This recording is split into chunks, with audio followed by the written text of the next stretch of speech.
नमस्कार, अजस्ट्रो मनी में आप सभी का स्वागत है। मैं हूं आप सभी के साथ दीक्षा। अजस्ट्रो मनी के द्वारा आप सभी से मुखातिब होती रहती हूं। आज आप सभी के सामने एक रिपोर्ट लेकर आई हूं जो है पिछले दिनों की आई तेजी के बाद मुनाफा वसूली बिकवाली से तुअर में 100 रुपए प्रति क्विंटल का करेक्शन आ चुका है। जी हां, नई तुअर 6,650, यहाँ नई तुअर 7,650 से लेकर 7,700 रुपए प्रति क्विंटल में बेचू आ गए हैं। यहाँ गौर देने वाली बात है कि उत्पादक मंडियों में ऊंचे भाव होने से दिल्ली सहित उत्तर भारत की मंडियों के लिए पड़ते नहीं लग रहे हैं। उधर रंगून में ऊंचे भाव चल रहे हैं, जिससे चेन्नई के पड़ते से अभी नीचे बिक रही है। इन परिस्थितियों में तुअर यहाँ फिर तेज हो जाएगा। हम आपको बता दें कि छोटे किसान और व्यापारियों के लिए ग्वार सीड्स जीरा, धनिया, प्याज, सोयाबीन, गेहूं पर विशेष रिपोर्ट के लिए आप हमारे दिए हुए नंबर पर संपर्क कर सकते हैं, क्योंकि अजस्ट्रो मनी 42 कमोडिटीज पर विश्लेषण और रिसर्च देने वाला देश का पहला चैनल है। आगे बढ़ते हैं उड़द दाल की तरफ। उड़द नई फसल से पहले तेजी आ गई है। जी हां, वर्मा से हाजिर उड़द का शिपमेंट चेन्नई के पड़ते से ऊंचा व्यापार कर रहा है। यहाँ कंटेनर भी ज्यादा नहीं आ रहे हैं। ऊंचे भाव होने से कोई भी आयातक ज्यादा माल नहीं खरीद रहा है। इधर पाइपलाइन में माल घट गया है। चेन्नई वाले भी पड़ते को देखकर काफी ऊंचे भाव बोल रहे हैं, जिससे उड़द SQ 8,900 रुपए और FAQ 7,800 रुपए प्रति क्विंटल पर मजबूती लिए टिका हुआ है। रंगून के अलावा कोई उड़द किसी भी राय की नहीं आ रही है और अभी बाजार और बढ़ जाएगा। चलते हैं मूंग की तरफ। मूंग में अब बड़े भाव में माल बेच सकते हैं। जी हाँ, मूंग के भाव बढ़ गए हैं।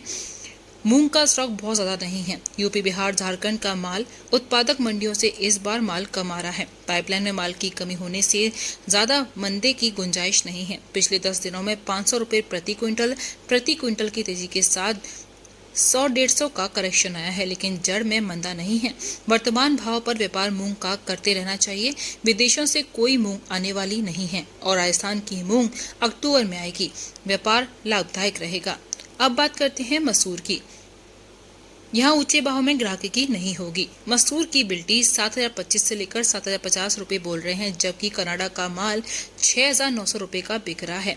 उत्पादन कम होने की वजह से उत्पादन कम होने के बावजूद ऊंचे भाव में मसूर में स्टॉकिस्ट नहीं आ रहा है और बाजारों में दहशत बना हुआ है कि सरकार कभी भी अंकुश लगा सकती है। फिलहाल देसी चने का बाजार एक पखवाड़े से सुस्त चल रहा है। इसका प्रभाव मसूर सहित सभी दलहनों पर मंदे के रूप में पड़ा है। अन्यथा उत्पादक मंडियों में माल की कमी से कहीं का पड़ता नहीं पड़ा है। अब चलते हैं काबुली चना की तरफ। करेक्शन के बाद ये बढ़ सकेगा। जी हाँ, इसका भाव बढ़ेगा। काबुली चने का उत्पादन कम होना और आयात बढ़ता महंगा हो जाने से आयात की बजाय निर्यातकों की मांग चौतरफा बनी हुई है, जिसके चलते भोपाल इंदौर लाइन से काबुली चने की आपूर्ति यहां घट गई है। इधर महाराष्ट्र अकोला जलगांव लाइन का काबुली चना 7,800 से लेकर 8,000 रुपए प्रति क्विंटल की ऊंचाई पर जा चुका है। नीचे में 6,900 रुपए तक 1.5 महीने पहले व्यापार हो गया था।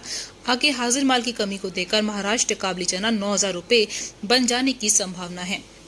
वहीं राजमा की नई फसल में अधिक समय अब बचा नहीं है। उत्तर भारत में पिछले 3 महीनों से दालों की बिक्री कम चल रही है। उसी हिसाब से राजमा चित्रा की भी बिक्री ठप पड़ती जा रही है। मुंबई, दिल्ली में हाजिर कंटेनर और कोल्ड स्टोरों में ज्यादा माल नहीं है। अन्य दालें सस्ती बिकने से राजमा चित्रा में केवल उपभोक्ता जरूरत के अनुसार ही माल को खरीद रहे हैं। स्टॉकिस्ट बिल्कुल माल नहीं ले रहे हैं। इथियोपिया और ब्राजील के आने वाले माल मुंबई में सस्ते भुगत रहे हैं। इन परिस्थितियों को देखते हुए वर्तमान भाव के राजमा चित्रा में तेजी का व्यापार अब बिल्कुल नहीं करना चाहिए। अब बात करते हैं मटर की। अब व्यापार लाभदायक होगा मटर का। जी हाँ, इस बार सफेद मटर की तुलना में हरी मटर का भी उत्पादन बहुत अधिक हुआ है, जिससे मंडियों में पूरी तरह मंदे का दलदल बना हुआ है। घरेलू खपत 15 लाख मीट्रिक टन की वार्षिक है और मटर का आयात पर प्रतिबंध लगा हुआ है। इन परिस्थितियों में स्टॉकिस्ट माल पकड़ने लगे हैं, जिससे 4,000 से लेकर 4,050 रुपए उत्पादक मंडियों में सफेद मटर हो गई है। भविष्य में जल्दी ही 300 से लेकर 400 रुपए की कम से तेजी आ जाएगी। तो ये थी रिपोर्ट जो मैंने आपको दी है। मैं चलते बता दूं कि अजस्ट्रो मनी पहला ऐसा चैनल है जो आपको 42 कमोडिटीज पर विश्लेषण और रिसर्च के साथ पूरी जानकारी उपलब्ध करवाता है। हमारे यहाँ छोटे किसान व्यापारियों के लिए ग्वार सीड्स, जीरा, धनिया, प्याज, सोयाबीन, गेहूं पर विशेष रिपोर्ट बनती है। इसलिए हमारे दिए हुए नंबर पर आप संपर्क कर सकते हैं। नमस्कार।